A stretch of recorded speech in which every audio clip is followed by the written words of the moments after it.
ಜೈ ಶ್ರೀ ಕೃಷ್ಣ ಆತ್ಮೀಯರೇ, ಕಲ್ಯಾಣಿ ಹಿಡನ್ ವೈಬ್ಸ್ಗೆ ಸ್ವಾಗತ. ಕೆಲವರು ದಪ್ಪಗಿದ್ದೇವೆ ಅಂತ ಚಿಂತೆ ಮಾಡಿದರೆ, ಇನ್ನು ಕೆಲವರು ಸಣ್ಣಗಿದ್ದೇವೆ ಅಂತ ಚಿಂತೆ. ಮಕ್ಕಳ ಬಗ್ಗೆ ಅಂತೂ ಸಣ್ಣಗಿದ್ದಾರೆ, ಏನು ಕೊಟ್ಟರು ತಿಂತಾ ಇಲ್ಲ, ಏನು ಮಾಡೋದು ಅಂತ ಚಿಂತೆ.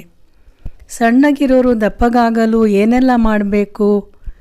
ಇಲ್ಲಿ ಕೆಲವು ನನಗೆ ಗೊತ್ತಿರುವ ಅಂಶ ಹೇಳಿದ್ದೇನೆ. ಇದು ದೊಡ್ಡವರಿಗೂ ಚಿಕ್ಕ ಮಕ್ಕಳಿಗೂ ಅಪ್ಲೈ ಆಗುತ್ತೆ. ಆದರೆ ಡಯಾಬಿಟೀಸ್ ಇನ್ನಿತರ ರೋಗ ಇರುವವರು ಸ್ವಲ್ಪ ನೋಡಿಕೊಂಡು, ಸ್ವೀಟ್ ಬೇಡ, ಅವಲಕ್ಕಿ ತಿನ್ನಿ. ಅವಲಕ್ಕಿ ತಿಂದರೆ ಬೇಗ ದಪ್ಪ ಆಗ್ತಾರೆ. ಅದು ಪೇಪರ್ ಅವಲಕ್ಕಿ ಇರ್ಬೋದು, ಗಟ್ಟಿ ಅವಲಕ್ಕಿ ಇರ್ಬೋದು. ಆಗಾಗ ಅವಲಕ್ಕಿಯಲ್ಲಿ ತಿಂಡಿ ಮಾಡ್ತಾ ಇರಿ. ಮೊಸರು ಅವಲಕ್ಕಿ, ಬೆಲ್ಲದ ಅವಲಕ್ಕಿ ಅಲ್ಲದೆ ಬೇರೆ ಬೇರೆ ಥರದ ಸ್ವೀಟ್ ಮಾಡಿಕೊಡಿ. ಬೇಸನ್ ಲಡ್ಡು, ಡ್ರೈ ಫ್ರೂಟ್ಸ್ ಲಡ್ಡು, ಎಳ್ಳುಂಡೆ ಇತ್ಯಾದಿ ಜಾಸ್ತಿ ಮಾಡಿಕೊಡಿ.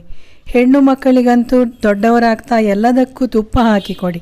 ಪನ್ನೀರ್, ಸೋಯಾ ಜಾಸ್ತಿ ಮಾಡಿಕೊಡಿ. ಅನ್ನವನ್ನು ಸರಿಯಾಗಿ ತಿನ್ನಿಸಿ.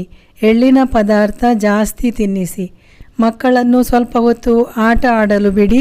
ಇಡೀ ದಿನ ಆಡ್ತಾ ಇರೋದಲ್ಲ, ಕುಳಿತುಕೊಂಡು ಆಡುವ ಆಟ ಹಲವಾರು ಇವೆ. ಮೆದುಳಿಗೆ ಕೆಲಸ ಕೊಡುವ ಆಟಗಳು ಇವೆ. ದೇಹ ಮಾತ್ರ ನೋಡಿಕೊಂಡ್ರೆ ಸಾಲದಲ್ವಾ, ಮನಸ್ಸು ಹಾಗೂ ಬುದ್ಧಿ, ಜ್ಞಾನದ ಬೆಳವಣಿಗೆ ಕೂಡ ನೋಡಬೇಕು. ಹಾಲಿಗೆ ಏನಾದರೂ ಪ್ರೋಟೀನ್ ಹಾಕಿಕೊಡಿ. ಅಂದರೆ ರಾಗಿ, ಕಡಲೆಕಾಯಿ, ಇತರ ಧಾನ್ಯಗಳ ಹಿಟ್ಟು ಮಾಡಿ ಕೊಡ್ಬೋದು. ಊಟವಾದ ಮೇಲೆ ಬಾಳೆಹಣ್ಣು ತಪ್ಪದೇ ತಿನ್ನಿಸಿ. ಈಗೆಲ್ಲ ಸಿಗುತ್ತೆ ಅಂಗಡಿಗಳಲ್ಲಿ ಅಂತ ಹೇಳೋಕ್ಕಾಗಲ್ಲ ಯಾವುದೇ ಬ್ರ್ಯಾಂಡು. ಹಾಗೂ ಸಿರಿಧಾನ್ಯದ ಬಗ್ಗೆನೂ ನಾನು ಮಾತಾಡೋದಿಲ್ಲ. ದಿನಾಲೂ ಕಾಳು, ಸೊಪ್ಪು, ಹಣ್ಣುಗಳು, ತರಕಾರಿಗಳನ್ನು ಯಥೇಚ್ಛವಾಗಿ ಉಪಯೋಗಿಸಿ.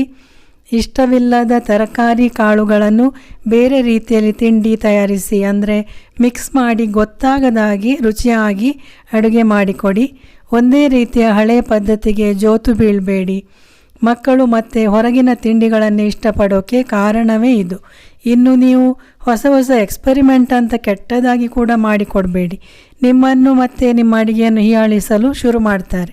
ಇನ್ನು ದಪ್ಪ ಆಗಬೇಕು ಅಂತ ಏನೇನೋ ತಂದು ಗೊತ್ತಿಲ್ಲದ ಬ್ರ್ಯಾಂಡ್ಗಳ ಪ್ರೋಟೀನ್ ಪೌಡರ್ ಮತ್ತೊಂದು ಮಗದೊಂದು ಅಂತ ತಿನ್ನಿಸಬೇಡಿ, ಕುಡಿಸಬೇಡಿ. ಅದರ ಅಡ್ಡ ಪರಿಣಾಮ ಹೇಗಿರ್ಬೋದು ಅಂತ ನಿಮಗೆ ಗೊತ್ತಿರೋದಿಲ್ಲ. ಆಮೇಲೆ ಜೀವನದಲ್ಲಿ ಪಶ್ಚಾತ್ತಾಪ ಪಡಬೇಕಾಗ್ಬೋದು. ಆದರೆ ಒಂದು, ನಿಮಗೆ ಯಾಕೆ ದಪ್ಪ ಆಗಬೇಕೆಂದು ಹಂಬಲ ಅಂತ. ದಪ್ಪ ಆದ ಮೇಲೆ ಸಣ್ಣಗಾಗಬೇಕಂದ್ರೆ ಭಾರಿ ಕಷ್ಟ. ಆರೋಗ್ಯವಾಗಿ ಇದ್ದರೆ ಸಾಕು ಅಲ್ವಾ? ನೋಡಿ, ಇದೆಲ್ಲ ತಲೆಯಲ್ಲಿಟ್ಟುಕೊಂಡು ನಿಮ್ಮ ಜರ್ನಿ ಮುಂದುವರಿಸಿ. All the best.